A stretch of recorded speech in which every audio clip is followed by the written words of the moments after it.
જે લુખાસણ ગામે જે કંઈ બનાવ બન્યો છે એ મારી સગી બેન છે અને અમે અમારો સમાજ આવો દિન પ્રતિદિન દિવસે દિવસે અમને એવી ડર લાગવા ઢૂકી છે કે અમારો સમાજ થોડો ગરીબ છે અને દિવસે દિવસે આવા વધારે કેસ બને એની અમને ડર છે અને જે કંઈ આ બનાવ બન્યો એ નિમિત્તે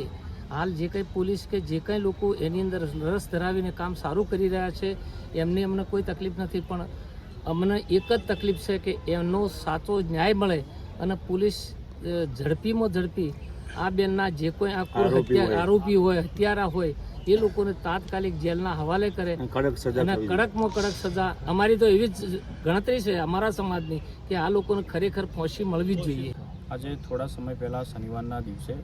પાટણ જિલ્લાના સિદ્ધપુર તાલુકાના લુખાસણ ગામે અમારા સમાજની એક બેનને અવારું જગ્યામાંથી શંકાસ્પદ રીતે લાશ મળી આવી છે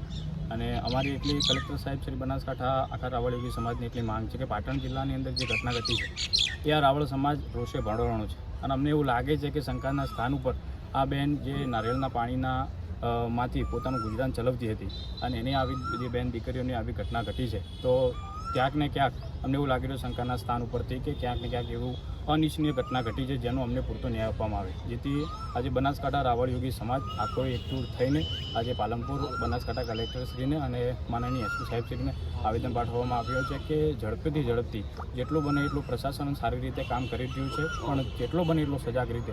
જે દોષિતો છે એમને ન્યાય આપવામાં આવે અને દોષિતો જેલના હવાલે થાય એ અમારી